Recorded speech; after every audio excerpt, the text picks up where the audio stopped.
दोस्तों, स्वागत है आपका हमारे चैनल में। आज की कहानी सुनने के बाद आप चैनल को ज़रूर सब्सक्राइब करेंगे। आपको कहानी इतनी ज़्यादा पसंद आएगी कि आप सब्सक्राइब किए बगैर रह नहीं पाएंगे। आज की कहानी है जायदाद। पिछला टेलीफोन उसके लिए परेशानी भरा था, दूसरा फ़ोन तो उसे खौफ ज़्यादा करने के लिए काफ़ी था। दोनों टेलीफोन दिन के वक्त ही आए थे तब उसका हस्बैंड सुंदर अपने ऑफिस में था और वह घर पर अकेली थी। मिसेस सुंदर, फ़ोन पर एक अजनबी औरत की आवाज़ सुनाई दी थी। हाँ, बोल रही हूँ। आप कौन हैं? मिसेस सुंदर ने कहा। एक दोस्त हूँ, मकसद है आपकी मदद करना। क्या आप विधि को जानती हैं? उसने पूछा। तो क्या आप विधि हैं? मिसेस सुंदर ने उससे पूछा। नहीं मिसेस सुंदर, विधि तो आपके शौहर की सेक्रेटरी का नाम है। मिस्टर सुंदर और विधि के बीच जो चल रहा है आपके लिए ठीक नहीं है। मेरा फ़र्ज़ है कि मैं आपको सही हालात की जानकारी दे दूं। मिसेस सुंदर गुस्से से चिल्लाई। यह सब फालतू बकवास है। विधि मेरे शौहर की सेक्रेटरी ज़रूर है, वह उसका जिक्र भी लगातार करते रहते हैं, पर उनका उससे कोई चक्कर नहीं है। यह बिल्कुल गलत बात है। विधि को दिल की बीमारी है, इसलिए वह उससे ज़रा सी हमदर्दी रखते हैं। अब की बार तो वह कह रहे थे अगर अब उसकी ज़्यादा छुट्टियां ले ली तो उसे मैं नौकरी से ही निकाल दूंगा। दूसरी तरफ से औरत की जहरीली हंसी की आवाज़ सुनाई दी। हाँ, ये तो आप सच कह रही हैं मिसेस सुंदर। विधि को दिल की बीमारी ज़रूर है, लेकिन वह दूसरी तरह की दिल की बीमारी है। वैसे मुझे विधि से कोई जलन नहीं है, मैं तो केवल आपका भला चाहती हूँ, इसीलिए आपको कॉल किया है मैंने। आप यह मालूम करने की कोशिश करें कि जब आपके शौहर पिछले महीने बिजनेस के सिलसिले में सिंगापुर गए थे, उस वक्त उसके साथ कौन कौन था? शायद उनकी खूबसूरत सेक्रेटरी विधि। वह कहाँ थी? क्या आपने चेक किया? आप हद से आगे बढ़ रही हैं मैडम, अपनी बेहुदा बकवास बंद कर दीजिए। गुस्से से मिसेस सुंदर ने फ़ोन रख दिया। दोनों हाथों से सिर थामकर मिसेस सुंदर अब गहरी सोच में डूब गई।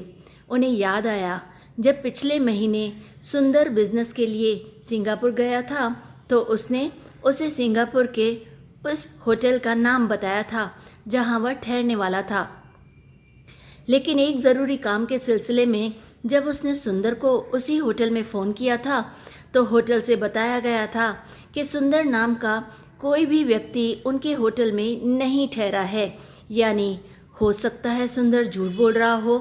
उस वक्त उसने सोचा था कि सुंदर ने किसी वजह से शायद होटल बदल लिया होगा, लेकिन अब क्या है? सुंदर से उसकी शादी किसी रोमांस का नतीजा नहीं थी। उसे कहीं देखकर सुंदर ने उसके हुस्न की तारीफ की तो वह सोच में पड़ गई थी। वह सुंदर से उम्र में बड़ी थी। उसे अपने हुस्न के बारे में कभी कोई गलतफहमी नहीं रही थी। वह जानती थी वह खासी सुंदर नहीं है। सुंदर ने उससे शादी सिर्फ इसीलिए की थी कि वह एक बड़ी दौलत और जायदाद की इकलौती वारिस थी। 14 साल से वह सुंदर के साथ एक अच्छी ज़िंदगी गुजार रही थी। सुंदर देखने में स्मार्ट था और बेहद ज़हीन भी। उसने रोमा की दौलत को इस तरह बिजनेस में लगाया कि कारोबार पूरी तरह से चमक उठा। बिजनेस खूब फल फूल रहा था। 14 साल के अरसे में उनकी शादी को एक शानदार कारोबारी समझौता कहा जा सकता था।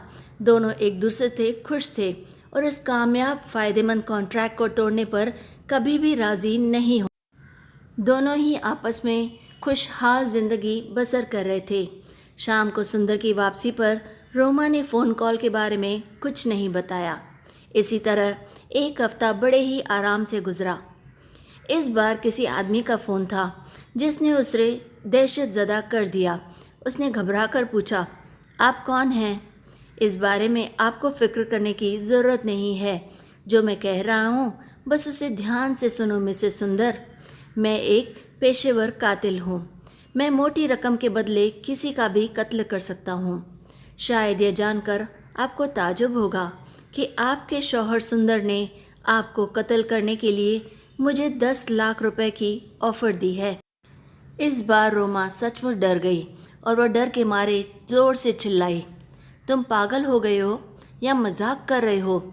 मेरा शौहर ऐसा हरगिज़ नहीं कर सकता। मर्दाना आवाज़ वहाँ से फिर से उभरी। अगर आपको आपके शौहर के ऑफ़र के बारे में ना बताता तो शायद मैं पागल कहलाता। मैं हर काम बहुत सोच समझ कर करता हूँ। मुझे 10 लाख का ऑफ़र सामने से मिला है।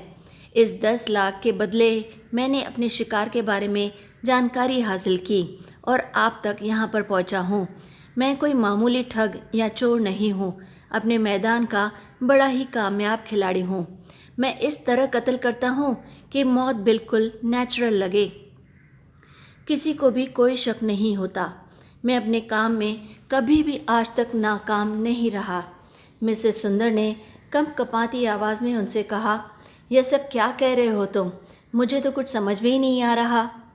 अजनबी मर्द की आवाज़ फिर से गूंजी, मैं आपको सब समझाता हूँ। आपके हस्बैंड की ऑफ़र कबूल करने के बाद मुझे आपके बारे में पूरी जानकारी मिल गई और मुझे पता लगा कि सारी दौलत की मालकिन आप हैं। आपका शौहर आपका कत्ल करवाने के बाद पूरी दौलत का मालिक बनना चाहता है। तब मुझे एक ख्याल आया कि अगर मिसेस सुंदर मुझे डबल रकम देने पर राज़ी हो जाए तो मैं उनकी जगह उनके शौहर को ही ठिकाने लगा दूंगा। मेरा मतलब तो सिर्फ पैसों से है। आप क्या कहती हैं इस बारे में मिसेस सुंदर? मिसेस सुंदर खौफ से चीखी, तुम एकदम पागल आदमी हो। मैं पुलिस को अभी का अभी फ़ोन कर रही हूँ। मर्द ने ज़ोरों से हंसते हुए कहा, पुलिस? आप उन्हें क्या बताएंगी? चलिए, अगर आप चाहती हैं और अगर उन्होंने यकीन कर भी लिया तो आप मुझे कहाँ तलाश करेंगी? बताएंगी ज़रा मुझे। मैं इस वक्त भी पीसीओ से फ़ोन कर रहा हूँ। आप बेकार की बातें छोड़ें और जो मैं कह रहा हूँ उस पर गौर करें। आप दोनों में से कोई एक तो मरने वाला है ही। अब रहा सवाल यह कि मरने वाला कौन होगा, आप या आपका शौहर? इसका फैसला आपको करना होगा। आप तसल्ली से सोच कर लें। कल मैं इसी वक्त फिर से फ़ोन करूँगा आपका आखिरी फ़ैसला जानने के लिए। दूसरी तरफ से फ़ोन बंद हो गया। शाम को सुंदर घर नहीं आया। उसने फ़ोन कर दिया कि ऑफिस में काम ज़्यादा है, वह देर रात तक ऑफिस में काम करेगा। उसने सोचा कि विधि के साथ ऐश करेगा।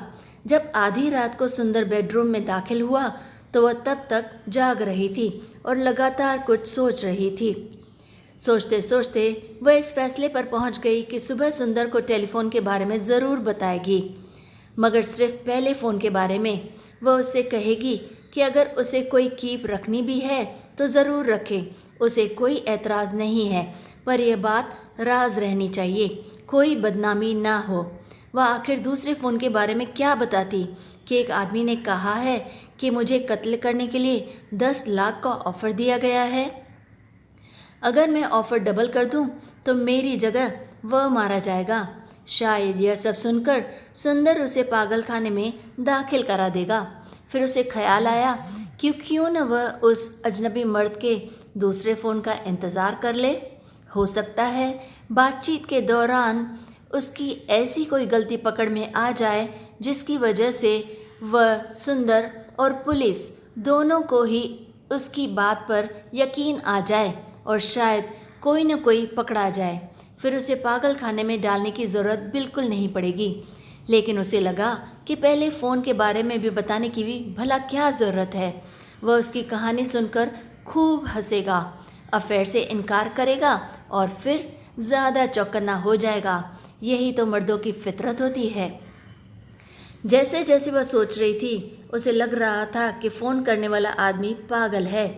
आखिर सुंदर उसका कत्ल क्यों करवाएगा? वह खुद बूढ़ा हो रहा है, तोन निकल आई है, अब क्या इश्क लड़ाएगा भला इस उम्र में? पर यह बात भी सच है कि वह उसे तलाक नहीं दे सकता, क्योंकि सारी दौलत उसके हाथ से निकल जाएगी। पर अचानक एक ख्याल ने उसे बुरी तरह से डरा दिया कि अगर आज वह मर जाती है तो सारी दौलत का मालिक केवल सुंदर होगा। इस तरह उसे अपनी बीवी से पूरी तरह से छुटकारा भी मिल जाएगा और वह विधि से शादी करने के लिए तैयार हो जाएगा। इसी सोच विचार में सारी रात कट गई। दूसरे दिन जब फ़ोन की घंटी बजी तो उसी मर्दाना आवाज़ ने उससे पूछा, मैडम क्या फ़ैसला किया आपने? रोमा की पेशानी पसीने से भीग गई। उसने कहा, मैं तैयार हूँ। मैं तुम्हें 20 लाख दूंगी तुम शिकार बदल दो, पर शिकार सुंदर नहीं, विधि होगी। बहुत अच्छा फैसला है। मतलब अब इस लड़की को ठिकाने लगाना है? मर्दाना आवाज़ ने उससे फिर से पूछा। हाँ, मेरे शौहर के बजाय उसकी सेक्रेटरी विधि को कत्ल करना बेहतर होगा। मेरे ख्याल से यही सही रहेगा, क्योंकि न रहेगा बांस और न बजेगी बांसुरी। उसे अब ऐसा लग रहा था जैसे विधि और सुंदर के अफेयर के बारे में सारी दुनिया जानती है, केवल उसे छोड़कर। विधि के न रहने से वह खुद ही वफादार बन जाएगा, और अगर उसने अपनी बीवी को कत्ल कराने की कोशिश की थी तो वह उसे खौफजदा भी रहेगा। उसके दिमाग में एक ख्याल और आया कि ये सारी बातें लिखकर अपने वकील के पास हिफाजत से रखवा देगी कि उसकी अननेचुरल डेथ के बाद इसे खोला जाए और मौत का जिम्मेदार केवल सुंदर को ठहराया जाए। फ़ोन में मर्दाना आवाज़ फिर से उभरी। मुझे इससे कोई मतलब नहीं है कि शिकार कौन होगा। मैं अपना काम बहुत ईमानदारी और सलीके से करता हूँ। मैं आज ही आपके शौहर के ऑफ़र के बारे में इनकार कर दूँगा और आपका ऑफ़र एक्सेप्ट करता हूँ। आपका काम हो जाने के बाद फिर कभी आप मेरी आवाज़ नहीं सुनेंगी।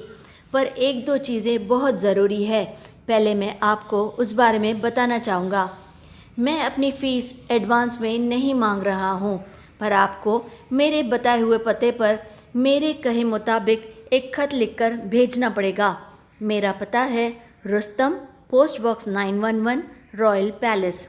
रोमा ने घबरा कर पूछा, मुझे क्या लिखना होगा उस खत में? आपको लिखना होगा कि आपने 20 लाख के एवज़ में मुझे हायर किया है कि मैं आपके शौहर की सेक्रेटरी विधि फर्नांडिस को कत्ल कर दूं। मर्दानी आवाज़ सुनाई दी। रोमा इस बार चीख पड़ी, नहीं, हरगिज़ नहीं। इस तरह तो मैं कत्ल में शामिल हो जाऊंगी और शायद पुलिस मुझे पकड़ भी ले। बेशक, पर यह खत मेरे लिए बहुत ही ज़रूरी है, क्योंकि इसे लिखने के बाद आप मेरे बारे में छानबीन बिल्कुल नहीं करेंगी। यही खत मेरी फ़ीस की गारंटी भी है। जब आपको सबूत मिल जाए कि विधि मर चुकी है तो आप मुझे 20 लाख की रकम भेजेंगी। उसके मिलते ही कुरियर से ही आपको आपका खत वापस मिल जाएगा। नहीं नहीं, मैं ऐसा काम बिल्कुल नहीं कर सकती। मैं तो इसमें फंस सकती हूँ, रोमा ने ज़ोर से चिल्लाकर कहा। मुझे बहुत दुख है मैडम कि आपके शौहर आपसे कहीं ज़्यादा अक्लमंद हैं। उन्होंने मेरी हर बात मंजूर कर ली थी। अब मैं आपके शौहर से ही सौदा कर लेता हूँ। रोमा ने कांपती हुई आवाज़ में कहा, ठहरो, मुझे तुम्हारी बात मंजूर है। बताओ, मुझे क्या लिखना है खत में? हाँ, यह ठीक है। आप कागज़ पेन ले आएं, मैं आपको लिखवाता हूँ। रोमा ने कांपते हाथों से खत लिखा। फिर उसने कहा, मैं आपको खबर करूँगा कि आप खत भेज दें। खत मिलते के 2-3 दिन के अंदर ही अखबार में आपको विधि फर्नांडिस की मौत की खबर मिल जाएगी। फिर मैं आपको रकम के बारे में भी जानकारी दूंगा कि कहाँ और कैसे भेजनी है, और फिर आपका खत आपको वापस मिल जाएगा। इसके बाद हमारा ताल्लुक़ ख़त्म। दूसरी तरफ से फ़ोन बंद हो गया। 2 दिन बाद फिर फ़ोन आया। उसने खत भेजने की हिदायत दी। रोमा ने खत रवाना कर दिया। तीसरे दिन अखबार में विधि फर्नांडिस की मौत की खबर छपी कि कल रात विधि फर्नांडिस की दिल का दौरा पड़ने से मौत हो गई। रोमा का शौहर सुंदर काम के सिलसिले में कलकत्ता गया हुआ था। अब उसे कोई फिक्र नहीं थी। वह कहाँ जाता है, कहाँ ठहरता है, क्या करता है, किससे मिलता है, कुछ भी नहीं। दूसरे दिन उसी आदमी ने रकम के बारे में कई सारी हिदायतें दी। रोमा ने अलग अलग बैंकों से रकम निकलवाई, कुछ अपने पास से मिलवाई और बड़ी ईमानदारी से वहाँ पैसा पहुँचा दिया जहाँ कहा गया था। वह कोई रिस्क नहीं लेना चाहती थी। पेशेवर कातिल भी अपने वायदे का पक्का निकला। दूसरे रोज़ ही रोमा को कुरियर से उसका खत एज इट इज़ वापस मिल गया। उसने फ़ौरन उसे जला दिया और चैन की नींद सो गई। उसी रात रोमा का शौहर रोमा से कई 100 मील दूर अपनी खूबसूरत सेक्रेटरी विधि के साथ एक शानदार होटल में अपनी कामयाबी का जश्न मना रहा था। विधि ने उससे पूछा, सुंदर, मुझे यकीन नहीं हो रहा कि यह सब कैसे हो गया।